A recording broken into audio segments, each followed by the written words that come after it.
My name is Tony Hahn. I am the president of Breast Cancer Survivors Oklahoma. I'm also the founder. We, of course, started back in 2019, and we built a sisterhood via Facebook to begin with, and today we have 408 members.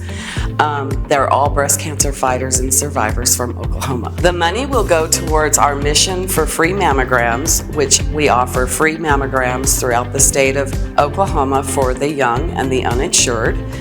And it will also go towards our care packages.